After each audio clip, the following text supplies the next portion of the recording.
welcome everyone to the Pastor Paul Update this Friday. I'm Pastor Paul and I'm here with the Smelsers, and we're talking about generosity today.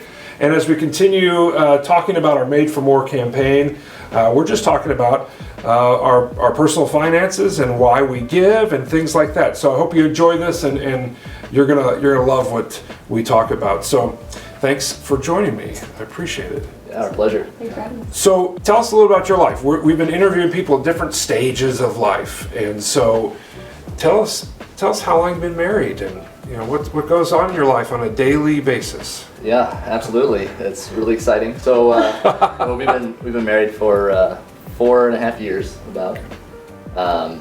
No human children. We have one very spoiled dog. Very nice. Yeah. Excellent. And that's how we spend a lot of our time. Too much of our time, probably. Yeah. Well, so you've been married for 4.5 years, and of those 4.5 years, 2 years have been a pandemic, pretty much, and so that always makes for interesting times, right? So this is totally off the script, but how's marriage been through the pandemic? It's been tough? Has it been, what is it? Yeah, I can take that one. So you want me to answer? Look at you. Yeah, I mean, I can say that it's definitely, I guess, brought us together and brought us closer, having to communicate more and talk about like how we're responding, how we feel like the pandemic is affecting us, just being more open with each other, because this is something we've never been through before, let alone most of the world. So yeah, it's been a growing experience. We've also gotten closer because we've had to be together even more than before. So Right. Well, good. Well, thanks again for being here. I want to talk about our capital campaign and giving. And let me just start off by asking you, why is it important for y'all to give, personally give? Why is it personally important to give? For me, at least, probably for both of us, but I think it's really just a response to all that God has given us, and not just materially, but probably more importantly, what He's given us in the sacrifice, like we talked about today. Yeah, responding to that, wanting to advance His kingdom because of all that He's done for us, that we're really kind of purchased by Him. So it's just a response to that. I think a lot of this is response, right? So how does giving then affect your faith life? yeah, hearing you say that, I almost would flip the question around a little bit, just because I feel like my faith life absolutely drives my giving. Sure. I feel like in coming to know and believe that Jesus Christ died for me, God sent His only Son for me, I feel like I can't help but respond in a way of generosity and thankfulness. It drives me to say, wow, I can't ever do anything to, I guess, repay that gift. He's only asking a small sacrifice of what He's already given me, which is everything.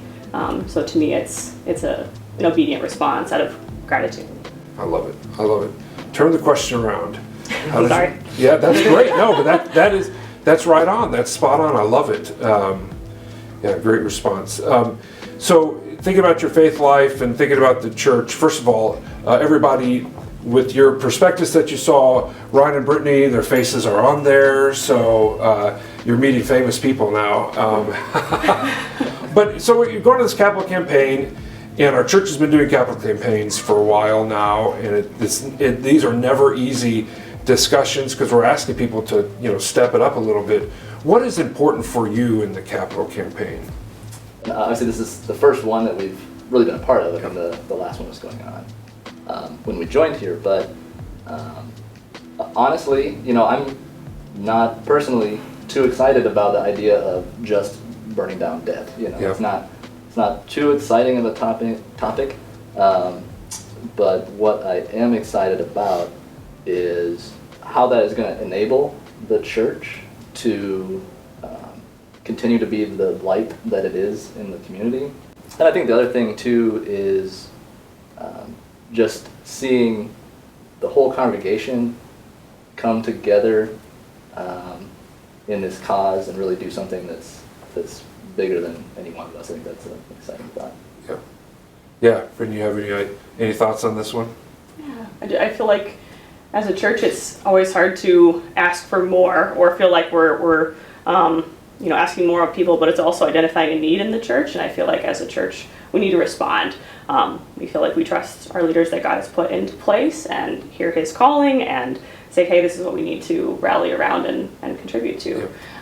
So I feel like it's exciting to see what St. Mark's, will be looking at doing in the next coming years. Yeah, yeah. I love the honesty, because I think this is where there are differences of opinions, right? The church council, we really talked about, if we just do a straight debt, reduction kind of campaign, what does that look like? And it's hard because when we did some of the analysis, the background analysis, what it showed us was that younger generations are living mainly in debt, right? And so debt doesn't, the younger generation's like, what's the big deal about the debt, right? I mean, let's pay the bills, right? Where older generations are not the same way, where they have maybe been able to free themselves from debt. Maybe they don't have a mortgage anymore, or student loans, or whatever it might be. And so it's really interesting, and I appreciate your perspective, because being able to say, you know what, this is a church-wide thing, that we all come from it from different excitement levels and different perspectives, but that we unite around a felt need, which is really great, really great. Okay, last question for you then is, for everybody who's out here watching, how would you encourage them to step up in their giving? A couple things come to mind. I think one thing for me, at least something I've struggled with, is when you sit down and put together that budget. You had talked about previously, counseling couples, Yeah. in putting together a budget and having your financial goals, sticking to those. Sometimes it's easy to feel like that is in conflict with sort of this idea and what God wants us to do in giving freely, giving joyfully. And I guess, easy to feel like, I'm just putting the budget together and, well, there's no room there to give. I guess my encouragement would just be to sort of bring giving to the forefront, make it a priority in those conversations. Let's sort of start with that and then kind of build your budget around that. Yeah, it's a great way. First fruits, looking at everything God's given you. It's not easy, is it? No, it's really not. I'm not good at it either. So. Yeah. I mean, it has that twinge, right? Doesn't it? It's like, ouch. Mm-hmm. I mean, I could be doing so much more with this, right? In my worldly sense, but God does amazing things. How about you, Brittany? Yeah, I guess when I think about encouraging others, I would encourage us to think that it's not about us, that it's truly about God, all that He's done for us and all that He's given us. And to truly think about the posture of our heart when it comes to giving. Are we focused on things of this world and protecting ourselves, hoarding our treasures for our future, or are we looking at the future of others and getting other people to know the gospel and the love of Jesus Christ? Yeah, that's great. Think about that in our giving. Yeah. Well, thank you for being a part of this time with me in this interview, and thank you for your generosity. I really appreciate that. Hopefully, as you watch this, you found some connection points where you realize, yeah, that's how I think, that's how I feel, and you can resonate with Ryan and Brittany. So again, thanks for being here with me, and I appreciate it much. Yeah, thanks for having us. Yeah. God's blessings, everybody. As you connect faith to life, we'll talk to you next Friday.